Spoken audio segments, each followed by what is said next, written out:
This is Greg Kelly, and he's got Marco Rubio on because that's how far Marco Rubio has fallen. Honestly, I guess the bottom of the barrel, there's like three, they're all layered very close together. But there's basically like Flashpoint, OAN, and Newsmax, like under here. And these are for the people who just don't chart on Fox anymore. Marco Rubio joins us, Republican of Florida, newly endorsed relatively by President Trump for re-election. Relatively? Relatively.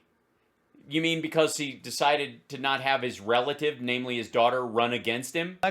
Senator Rubio, welcome to Newsmax, I believe, for the very first time. Great to see you, sir. Yes. Congratulations, by the way. And congratulations on the closet they remade into an office for you. What kind of Doctor Who hallway bullshit is this? He's got 2 bats on his wall? From what? His years in professional sports? Well, thanks for having me on. I think I've been in interviews before where like in the hallways, but I'm not sure I've been on a show yet, so thanks for having me. You're not sure? You're not sure? You don't have staff let you know? Remember, you did his show last week. Yeah, no, this is prime time, so thank you, Senator. Yeah, that's how I describe your show, Greg. Prime time. Senator, hey, very enthusiastic endorsement. Oh, my shirt says Death Tongue, by the way. This was a gift from Ginger. Ginger Voigt. It's for those of you that are old school Bloom County fans. From President Trump. It looks like you guys worked really well together. Are you surprised by that? You didn't look really well together. You guys worked. You mean you kissed his ass because the Winter White House was in your state and now he's moved there? And all the money people that come into that state will go see him first because he's in the neighborhood. And whereas people in Wyoming and Montana and Wisconsin and Ohio can run without Trump, you can't. That at all? I mean, let's face it, it was pretty competitive back in 15, 16, but you really forged a pretty Was it competitive, or did he just call you Little Marco? Nice relationship here.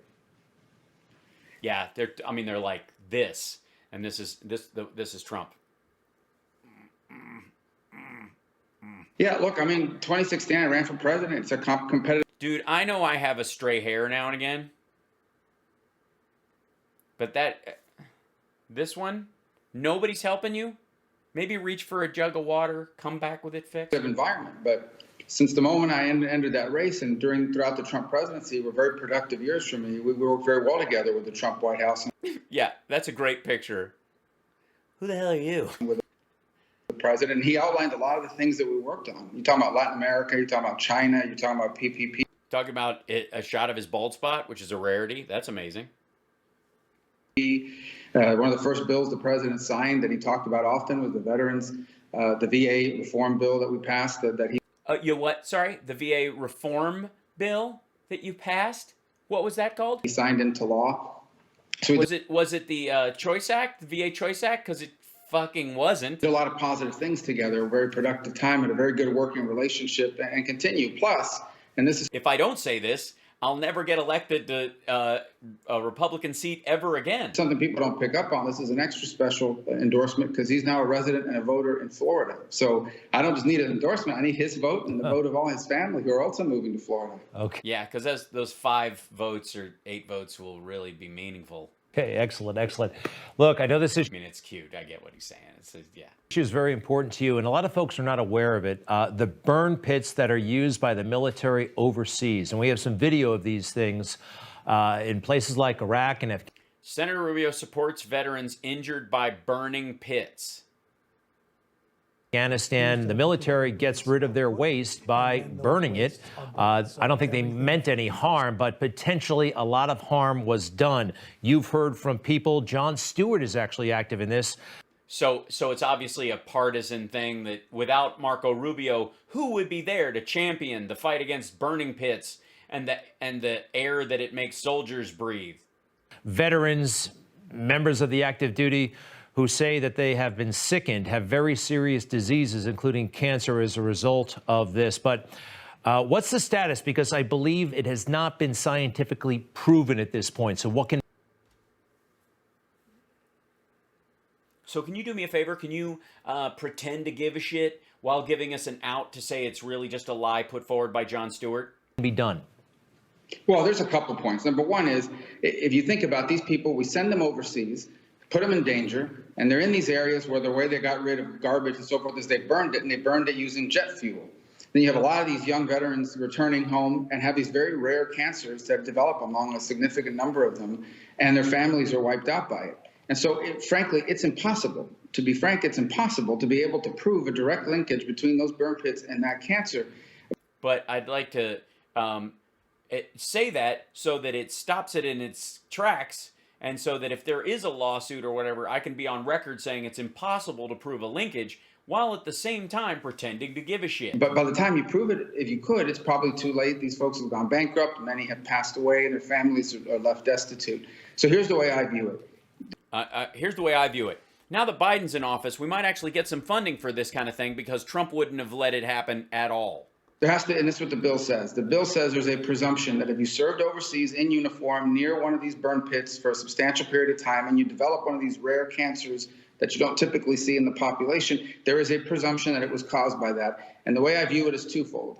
Number one is we put people in harm's way. We have an obligation to take care of them. Number two is, at worst, the worst thing that could happen here is that we actually provide health care for people who served our country in government health care. Uniform overseas in a danger zone. This is not for people that served anywhere. It's for people that served in these very dangerous zones. So I don't know how, at the end of the day, providing health care for veterans that have come back after serving our country could possibly be a bad outcome. Hey, you've got my support. It sounds terrific. And those burn pits. I'm sure you'd say the exact same thing to Jon Stewart. We're pretty big. Senator, I know you have a passion for foreign affairs. You heard the plan. Totally. He does. He's a passion for foreign affairs, especially those trips we pay for. Joe Biden wants troops out of Afghanistan. I think the deadline now is September 11th of this year. How do you feel about that? How are you right now on Afghanistan? Well, look, what the fuck is that footage? Is this just like right-wing whacking material? Is this how the airplanes burn their trash? yeah, I mean, the Trump administration had reached this agreement to withdraw by May 1st. So that their decision was whether to continue with that or not. Yeah, they didn't do anything, though. They had a lot of shit they were supposed to do that took almost 6 months, and they didn't start doing any of it because they were going to go back on it if he won. But once that decision... It was strict, literally. From the Trump's standpoint, from the Trump administration standpoint, the withdrawal date of May 1st was like, let me re-elect me and I'll make sure that happens. It was made and inherited by the new administration. Now the question is, number one, how do we do it in a way that is safe for our men and women that are still stationed there? And second, what we really need to keep an eye on at this point is, okay, we're not going to be in Afghanistan. There's a high likelihood, and I hope I'm wrong about this, but there's a very high likelihood that the Taliban retakes that country almost entirely or partially. No, it doesn't. We don't have that many people in there, and our coalition partners are staying. And we still have ships parked off of Afghanistan that if they ask us to, we can bomb the living shit out of any of the Taliban camps. We don't need individuals there anymore. Between drones and smart missiles, we barely use them as fighting forces except to extract people that have intel, which we could still do on shorter missions. They just don't need to be stationed there, for fuck's sake. And once they do, the Al-Qaeda is going to return and establish a safe haven there. And we know what happened the last time they had a safe haven in Afghanistan. Yeah, we remember what happened. The Clinton administration warned the Bush administration, and the Bush administration ignored it, and then they used it as a planning point. Some of us remember, anyways. Afghanistan. So if we're not going to be there on the ground with troops, and that's now coming to an end, we need to have a plan for how we're going to sustain pressure on Al-Qaeda so they can't, reform, come back. Drones and bombs. Drones. It's going to be drones. It's going to be, let's be honest. Warfare worldwide is going that direction anyways. The number of humans that need to be in harm's way in these circumstances are going to get increasingly smaller. Back together, and then all of a sudden 3 or 4 years from now we're facing new threats here in the homeland and in other parts of the world. So that really needs to be our focus now. It is. And can anybody spot from Marco Rubio what his actual position on this is, other than we got to get out and we got to do it safely, but we might, there might still be trouble, so we got to think about whether or not we're going to do it or whatever. And we're supposed to be the bureaucrats who want to be entrenched in this bullshit forever? This is exactly the argument. The decision to leave was made under the Trump administration. Now we just have to make sure that we do what we can so Al-Qaeda can't reconstitute and come after us like they did on September 11th of 2001. Right. And of course, the Biden administration, though, because it was a Trump plan, they had to modify it, put the Biden... There was no plan, fuckhead. There was a date. After the date was established, you had to create a plan. The Trump administration did not. They didn't. They didn't do any of the shit that would lead up to it. They were like, it's going to take 6 months to start getting people out safely. They didn't start that shit in December or November or even plan to. He was so pissed about the election, he wasn't doing any work. They should have started, once they signed the deal, they should have gone, okay, what's our strategy? We'll start this and it'll trigger on these dates that will get us out by May 1st. None of it happened. None of it. The people that he removed from Syria ended up going to the UAE. Biden stamp on it, I guess. So, Senator, could you run for president in 2024 if President Trump is a candidate? I know this is a hypothetical, but could you run? Both, could you run together? We know Pence is out because everybody wants, all the Republicans want to murder him. But you, in particular, could run with him. You both are from Florida. You both have trouble drinking water on camera. There's a lot that you can bond over. You run against President Trump. He just endorsed you. He's, they say he's the head of the party, essentially, de facto. Yeah, the de facto head of the party. You mean the headless snake that's spurting blood all over the place? What would you say to that? Yeah, I think my view on that is that President Trump is the most popular and most influential Republican in America. I think he'll still be that. Which is a pretty low bar. That in 22 and in 24. And if he decides to run for president and for the nomination, he's going to be the party's nominee, and that's the way I would view it. Which is what I had to say in exchange for his endorsement in Florida. Again, he hasn't made that decision. It's still a long way off down the road. But if Donald Trump decides to run for president in 2024. Great picture choice, guys. Really good framing. You got the whole thing. Look at this. This is the whole picture that they put up. Like, you get plenty of them closer together. We're supposed to focus on their hands. And then is this Deborah Birx's head? I don't know. Before again, he's going to be the Republican nominee. And I think almost everyone that I've talked to would agree with that. Because you don't talk to anybody who wouldn't think that way. So, folks, you can follow Marco Rubio, Senator Rubio, at Marco Rubio. Twitter. Really? Thanks for introducing us. Who's he again? Who are you? Who's Greg? Greg, are you reporting on this? It can be a pretty noxious place and all kinds of partisan combat going on. But I noticed, Senator, you put a Bible verse on every day, and I can tell you. And it's ironic. They're like the Onion headlines of Bible verses. We must obey God rather than men.